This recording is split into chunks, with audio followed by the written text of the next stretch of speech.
치면서 기쁨으로 찬양할까요?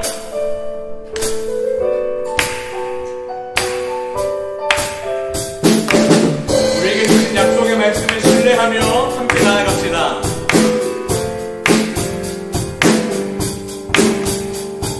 주의 약속하신 말씀 위에서 영원토록 주를 찬송하리라.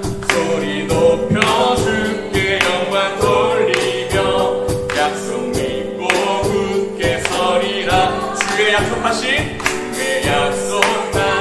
말씀 위 세상 염려 내게 엄습할 때에 말씀으로 힘써 싸워 이기며.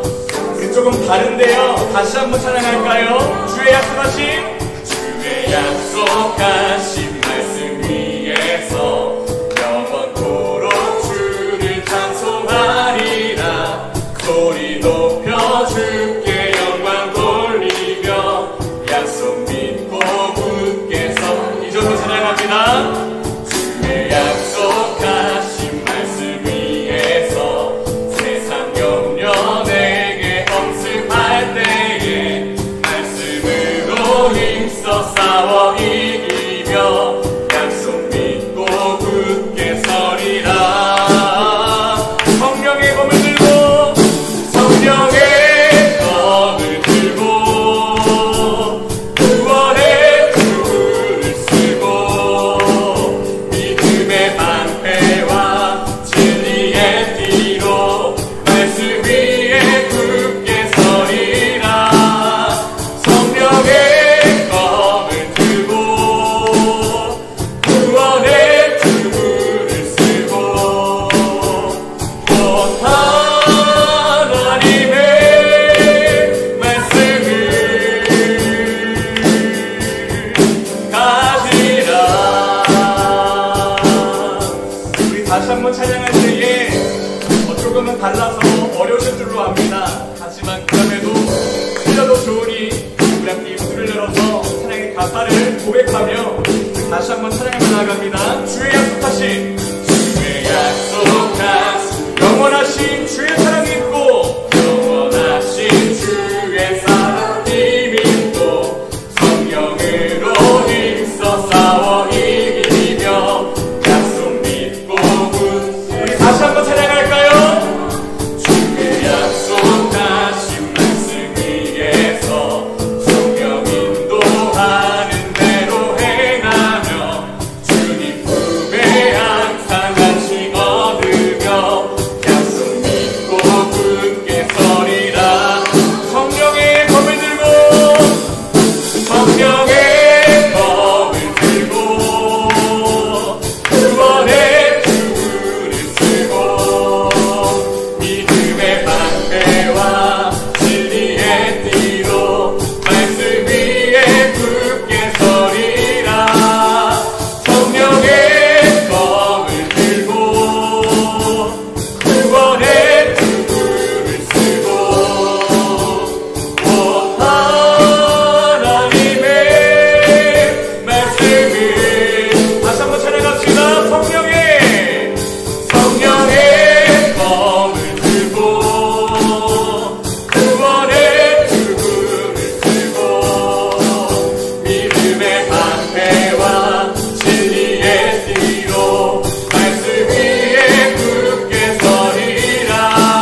주신 약속의 말씀을 붙잡고 함께 나아가는 우리 모두가 되길 소망합니다. 주님께 영광과 감사의 박수를 주시다. 할렐루야. 아멘. 계속해서 찬양할 때에 우리에게 약속의 말씀을 주시고 우리를 인도하시는 그 주님을 다시 한번 찬양하기를 소망합니다. 지난주에 함께 불렀던 찬양인데요, 우리가 함께 조금은 어려울 수 있겠지만 저와 여러분의 입술을 열어서 함께 고백하고 우리를 인도하시는 그 주의 은혜를 찬양하는 시간이 되기를 간절히 소망합니다. 함께 찬양하시겠습니다. 하나님 보이신 이 길을, 하나님 보이신 이 길을 걸어가네. 늘 나와 함께 하셨던 주님, 나는 복음을 섬기는 일꾼 되어 나에게 주신 은혜의 선물 따르네. 하나님의 헤아릴 수 없는 무효함, 하나님의 헤아릴 수 없는 부요함, 다른 이들에게 전하게 하시네. 예수 안에 우리 한 몸이 되어 약속을 함께 가지는 자들. 우리 다시 한번 찬양할까요? 하나님의 헤아릴 수 없는 무효함, 하나님의 헤아릴 수 없는 부요함, 다른 이들에게 전하게 하시네. 예수 안에 우리 한 몸이 되어 약속을 함께 가지는 자들 되네. 작고 작은 나에게, 작고 작은 나에게 하나님 은혜 주시니 그 안에 감춰진 비밀의 계획 우리 모두에게 밝히게 하셨네. 민만하게 와 그리스도를 믿으니 예수 안에 온전한 확신을 갖고 담대히 나. 다시 한번 찬양합시다. 작고 작은 나에게, 작고 작은 나에게 하나님 은혜 주시니 그 안에 감춰진 비밀의 계획 우리 모두에게 밝히게 하셨네. 민망하게 와 그리스도를 믿으니 예수 안에 온전한 확신을 갖고 담대히 나. 다시 한번 찬양합니다. 작고 작은 나에게, 작고 작은 나에게 하나님 은혜 주시니 그 안에 감춰진 비밀의 계획 우리 모두에게 밝히게 하셨네. 민만하게 와 그리스도를 믿으니 예수 안에 온전한 확신을 갖고 담대히 나아가네. 우리 기도하며 나아갑시다. 사랑의 풍성하신 주님, 우리에게 주신 그 약속의 말씀을 의지하며 기도합니다. 우리에게 약속의 말씀을 주신 그 주님을 의지하며 우리가 이 시대를, 이 세상을 담대함으로 살아가는 자들이 되기를 소망하오니 아버지, 우리에게 말씀에 근거한 그 담대함을, 주의 은혜에 근거한 담대함과 믿음을 우리에게 더하여 주시옵소서. 이 예배 시간 주 앞에 나아가게 결단하는 귀한 시간 될 수 있도록 함께해 주시고, 주님 우리를 붙드시고 우리에게 말씀하여 주시옵소서. 함께 기도하며 나아갑니다. 기도합시다. 사랑이 풍성하신 주님 감사합니다.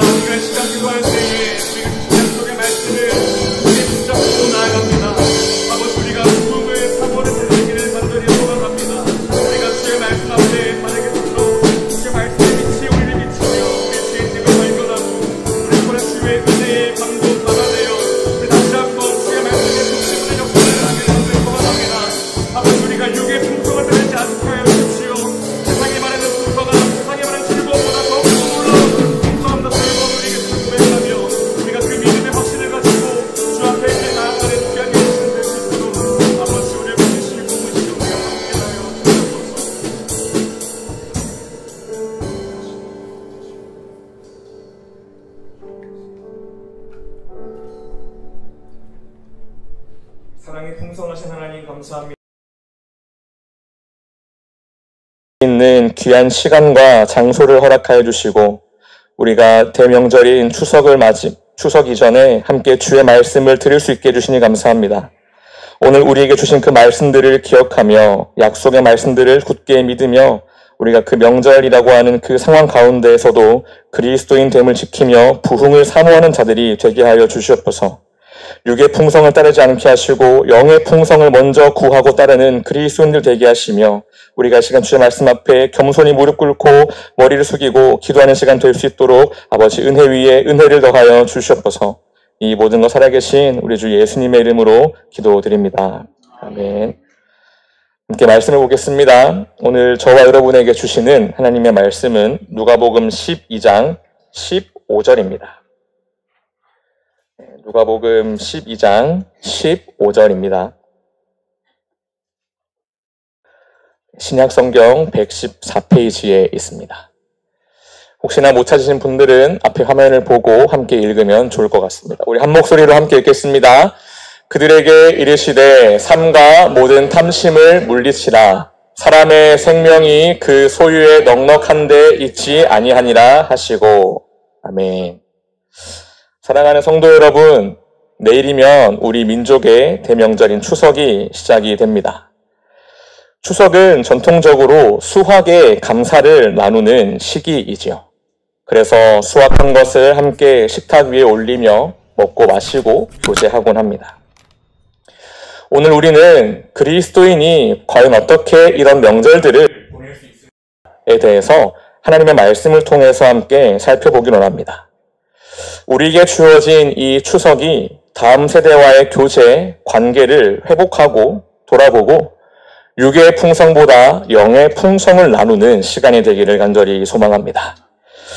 예수님은 오늘 본문에서 저와 여러분에게 이렇게 말씀하십니다. 사람의 생명이 그 소유에 넉넉한 데 있지 아니하니라. 우리의 상이 풍성해도 저와 여러분의 식탁이 풍성해도 저와 여러분의 영이 메말라 있다면 이 명절은 우리 가족의 모임은 공허할 것입니다. 우리의 식탁이 풍성해도 우리의 영이 메말라 있다면 어디를 가든 우리의 모든 공동체의 모임은 메말라 있을 것입니다. 반대로 저와 여러분의 식탁이 조금은 초라해도 저와 여러분의 식탁이 조금은 소박해도 하나님과 서로에 대한 사랑이 넘친다면 저와 여러분의 마음 가운데에 그 성령 충만함이 있다면 우리가 모이는 곳은 또 모인 사람이 누구든지 우리 가운데에는 잔치집과 같은 기쁨이 있을 것입니다. 그런데 우리에겐 한 가지 고민이 있습니다. 우리의 모든 가정의 상황은 다 다르다는 것입니다. 누군가는 아버지, 어머니, 할머니, 할아버지, 사촌 모두가 교회를 다니는 가정이 있는 반면 나 혼자 예수님을 믿고 교회를 나오는 자들도 있다라고 하는 것이죠. 우리 가족 중에는 아직 믿음이 없는 자들도 있다라는 것입니다. 그런데 성경은 우리에게 뭐라 말씀하시냐면 로마서 12장 18절에서 할 수 있거든 모든 사람과 더불어 화목하라고 권면하고 있다라는 것입니다. 오늘 말씀을 통해서 우리가 나 혼자 예수님을 믿고 있다면 어떻게 해야 할까? 그리고 예수님을 믿는 우리 가정이 이렇게 명절로 모였다면 우리는 무엇을 해야 할까에 대한 그 해답을 말씀을 통해 발견하는 시간이 되기를 소망합니다. 시편은 복 있는 집에 대해서 이렇게 이야기합니다. 식탁에 둘러 앉은 자녀들은 어린 감람나무와 같다. 그 가정의 복이 무엇이냐? 식탁에 함께 둘러 앉은 자녀들이라는 것입니다. 오늘날 이런 질문을 저는 한번 던져보고 싶습니다. 이거는 저희 가정에도 마찬가지인 부분인데요. 얼마나 배우자와 혹은 얼마나 자녀들과 함께 오랜 시간을 함께 보내고 계십니까? 오늘날 우리가 마주한 어려움은 이것입니다. 다음 세대와 소통이 어렵다. 다음 세대와 대화가 어렵다. 그렇다면 우리는 추석 명절 혹은 겨울이 되면 설이 있는데 이런 시간마다 얼마나 우리는 다음 세대와 많은 대화를 나누고 있냐라는 것입니다. 우리는 이 명절을 통하여서 다음 세대와의 교제, 자녀와의 교제가 먼저 회복되어야 할 것입니다. 그 회복은 어디로부터 시작될까요? 앞서 말씀드린 시편 128편의 말씀과 같이 식탁에 함께 앉는 그 자리에서부터 시작된다라는 것입니다. 우리는 고민합니다. 내가 어떤 좋은 질문을 해야, 내가 어떤 좋은 대화의 화법을 가지고 나의 자녀와 이야기를 해야 나의 자녀가 자신의 이야기를 나에게 들려줄까?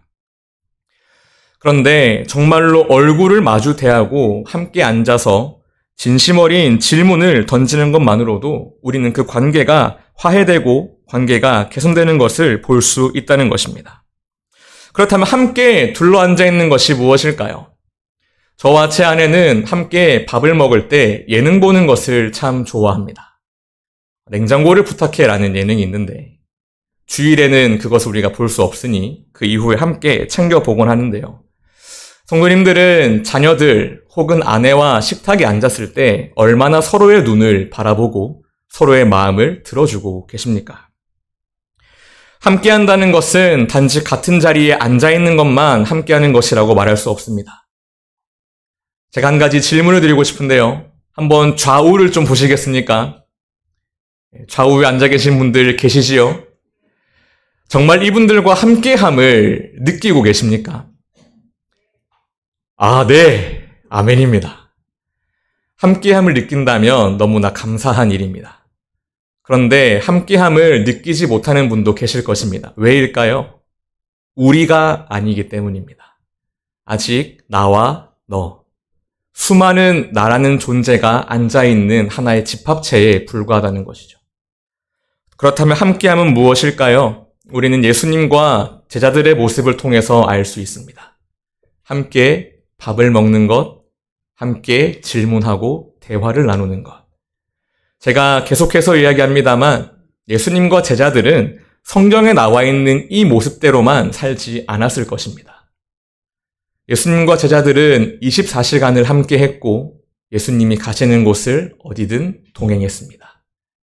제가 장난으로 그런 얘기를 한 적이 있는데 요즘은 진짜로 그런 생각을 한번 해봅니다. 예수님도 방귀를 뀌셨을 텐데 제자들과 방귀를 트셨을까? 저와 제 아내는 방귀와 트름을 트지 않다가 저의 실수로 인해서 강제로 트게 되었는데요. 어떠한 계기로든 예수님과 제자들은 서로에 대해서 너무나 잘 알고 있었을 것입니다. 바로 이런 것을 두고 우리는 함께 한다라고 할 수 있겠죠. 식탁에 모여서 각자 휴대폰을 보고 TV 프로를 보는 것을 두고 우리는 함께 한다고 말할 수 없습니다.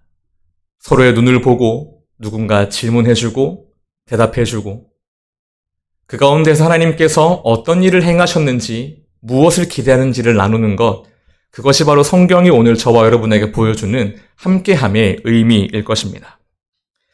옛날 개그 콘서트에는 제가 정말 좋아하는 프로였는데 대화가 필요해 라는 프로가 있습니다. 개그맨 김대희 씨가 나오는 프로인데요. 예전에도 오늘날에도 공통된 관심사인 것 같습니다. 가족 간의 대화가 필요하다. 그리고 김대희 씨는 유튜브에서 이제 그 컨셉을 그대로 자신의 채널에서 한 프로를 계속해서 운영하고 있는데 이 대화가 필요해라는 코너에서 웃긴 포인트는 뭐였냐면 아빠와 아들이, 엄마와 아들이 대화하지 않아서 생기는 오해로부터 시작되는 웃음 포인트들이 많았습니다. 이런 것을 놓고 보면 과거에도 그랬는데 오늘날은 얼마나 더 심할까요? 오늘날은 더더욱 온 가족이 함께 식탁에 앉는 일이 꽤 드물 수 있습니다. 학업과 직장, 그 외의 일들로 자녀들과 온전히 함께하는 것이 힘든 요즘, 이 명절만큼은 자녀들과 함께 시간을 보내고 복음 이야기를 나누기에 더없이 좋은 시간일 것입니다. 한번 이렇게 물어봐 주십시오. 오늘 혹은 이번 한 해 지금까지 살아가면서 무엇이 제일 힘들었는지, 그리고 신앙을 지키기에 어떤 것이 가장 힘든 요인이었는지, 그리고 들어주십시오. 그리고 부모님께서 나는 어떻게 그런 상황들을 이겨내고 또 그 상황을 넘어갈 수 있었는지를 말씀해 주십시오. 자녀들은 이 짧은 대화의 시간을 통해서 부모로부터 참된 신앙인의 모습을 배우게 될 것입니다. 예수님께서도 사마리아 여인의 말을 끝까지 들으셨고 삭개오의 말도 끝까지 들으셨음을 기억하시기 바랍니다. 말을 자르지 않고 듣고 믿어주고 응답하는 것, 예수님의 대화 방식이었습니다. 우리가 이 대화 방식을 따라서 이 명절 가운데에 가장 먼저 우리 자녀들과의 관계, 그리고 자녀들과 우리와 하나님과의 그 모든 관계가 회복되는 일이 일어나기를 간절히 소망합니다. 두 번째로, 이제 그러면 우리는 영의 풍성을 바라보아야 합니다. 영의 풍성은 말씀의 거하심을 삶으로 드러낼 때 우리 가운데 나타납니다. 그리스도의 말씀이 너희 속에 풍성히 거하여 서로 가르치며 권면하고 라는 골로새서 3장의 말씀처럼 저와 여러분의 가르침과 권면은 말씀 안에서 행동하고 거하는 가운데에 이뤄져야 한다는 것입니다. 바울의 선교 여행의 동역자이기도 했던 디모데의 신앙은 어디서 왔을까요? 디모데후서 1장 5절을 보면 디모데의 신앙은 그의 외할머니 로이스와 어머니 유니게로부터 흘러왔다고 합니다. 부모가, 가족이 말씀 안에 거할 때에 자녀와 온 가정이 영적으로 풍성해진다라는 것이죠. 저는 사실 우리 교회에서 추석을 맞이하는 것이 이번이 처음입니다. 그래서 얼마나 성도님들께서 이 명절 가운데에 가정 예배를 드리시는지 사실은 제가 다 알지는 못하겠습니다. 그런데 만약 가정 예배를 한번 드리지 않는 가정이 있으시다면 이번 주는 주보를 꼭 챙겨가시기를 저는 권면하겠습니다. 이건 저에게도 마찬가지인데요. 온 가족이 주보를 보시면 한번 같이 주보를 볼까요? 주보가 있으시다면 이번 주 주보는 목장교회 교재란에 추석 명절 감사 가정 예배가 있습니다. 그래서 이 가정 예배를 인도하시는 분만 가져가지 마시고 온 가족 구성원이 함께 가져가셔서 함께 예배를 드리고 그 말씀의 거하심을 누리시기를 간절히 부탁드립니다. 그리고 가정 예배가 끝나고 바로 각자의 일을 흩어지지 마시고 목장 모임이 있는 것처럼 함께 대화하고 축복하시기 바랍니다.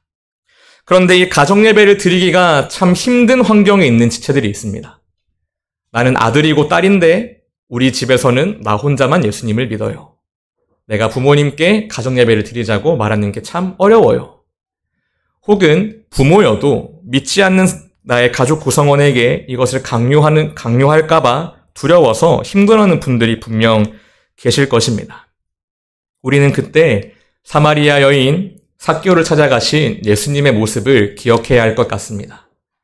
먼저 찾아가셔서 질문하고 그들에게 내가 너와 함께 해야겠다라고 말씀하신 것처럼 하나님을 믿지 않는 그 가족 구성원, 아버지가 되었든 어머니가 되었든 자신의 형, 누나, 언니, 오빠가 되었든 하나님이 너를 얼마나 사랑하시는지 그리고 내가 하나님을 얼마나 사랑하는지 네가 있어서 내가 참 기쁘다라고 하는 축복의 말을 건네주는 것으로도 하나님의 사랑은 분명히 여러분을 통해 흘러 들어갈 것입니다. 우린 이렇게 말씀의 씨앗을 뿌릴 수 있습니다. 마태복음 5장 16절에서는 이렇게 말하고 있습니다. 이같이 너희 빛이 사람 앞에 비치게 하여 그들로 너희 착한 행실을 보고 하늘에 계신 너희 아버지께 영광을 돌리게 하라. 무엇을 보고 하늘에 계신 너희 아버지께 영광을 돌리라고 말씀하십니까? 그들로 너희 착한 행실을 보고 하늘에 계신 너희 아버지께 영광을 돌리게 하라. 혹시 온 가정이 하나님을 믿지 않는 그런 불신 가정에 있는 분들이 계시다면 여러분이 예수님께서 보내신 증인임을 기억하시기 바랍니다. 여러분을 통하여 그 가정 가운데에 하나님의 복음이 깊이 뿌리내리게 될 줄로 믿습니다. 마지막으로 우리는 이것을 기억해야 합니다. 우리는 분명 육신의 풍성함을 무시할 수 없습니다.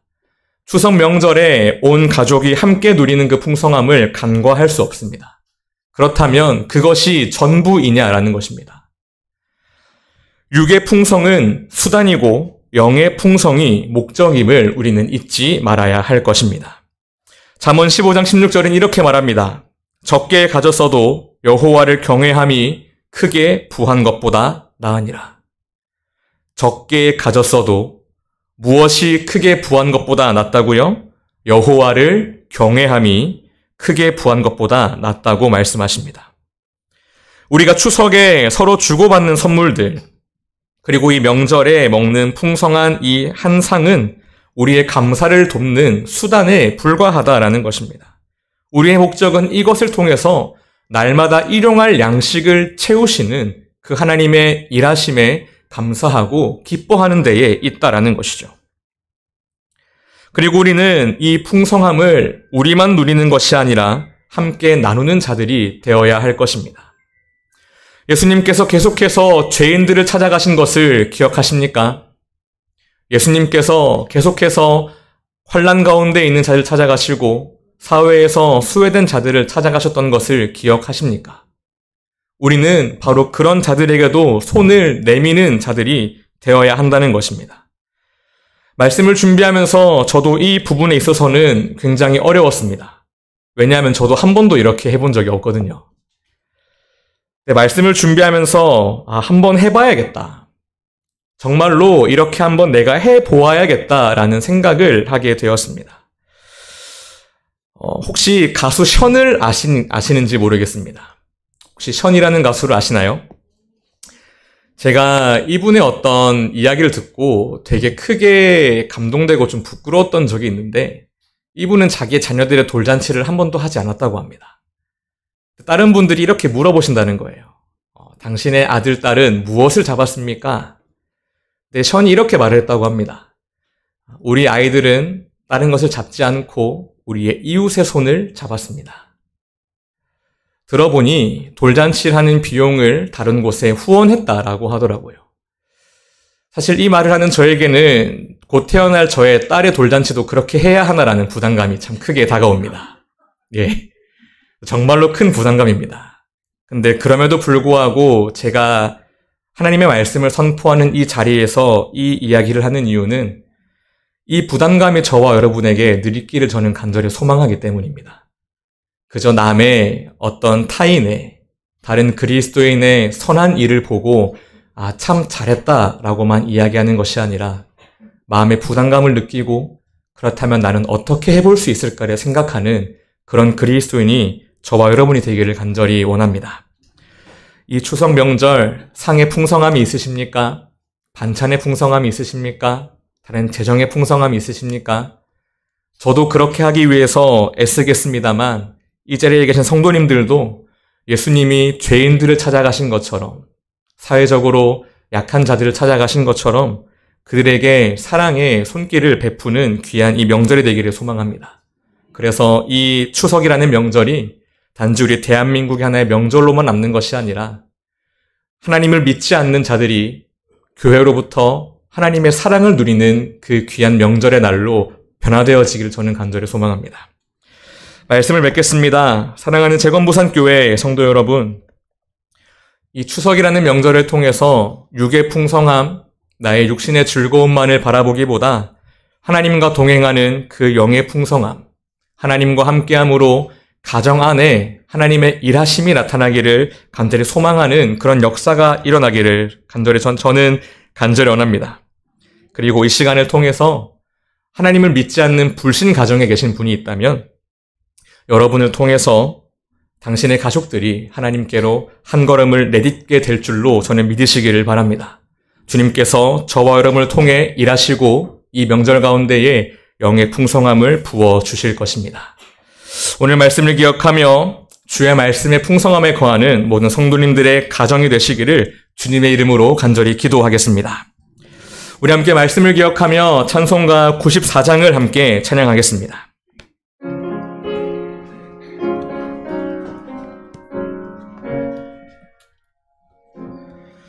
주 예수보다 더 귀한 것은 없네. 이 세상 부귀와 바꿀 수 없네. 영죽은 내 대신 돌아가신 그 놀라운 사랑 잊지. 우리 바로 3절로 찬양합니다. 주 예수보다 더 귀한 것은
아멘. 교회 소식을 전하겠습니다.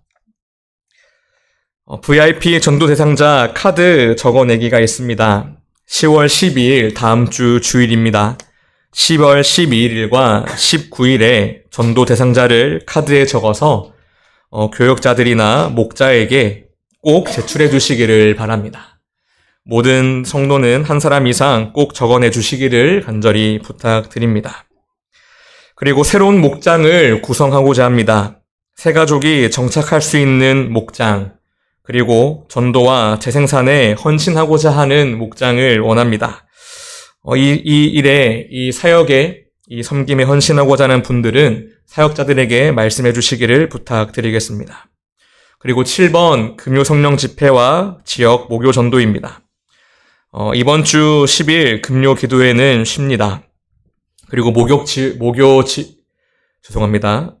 지역 전도가 이번 달 16일부터 시작이 되는데, 시간이 되시는 분들, 동참하실 수 있는 분들은 꼭 말씀해 주시기를 부탁드리겠습니다. 우리 주님께서 가르치신 기도로 오늘 모든 예배를 마치도록 하겠습니다. 함께 기도하겠습니다.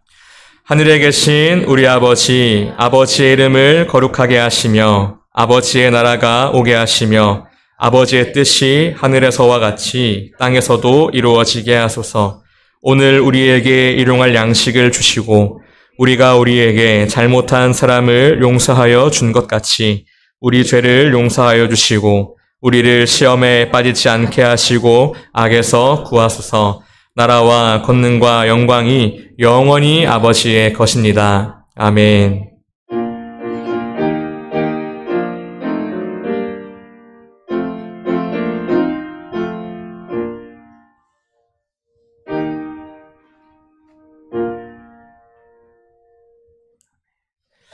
네, 모든 예배가 마쳤습니다. 영의 풍성함을 누리는 한가위 되시길 바랍니다.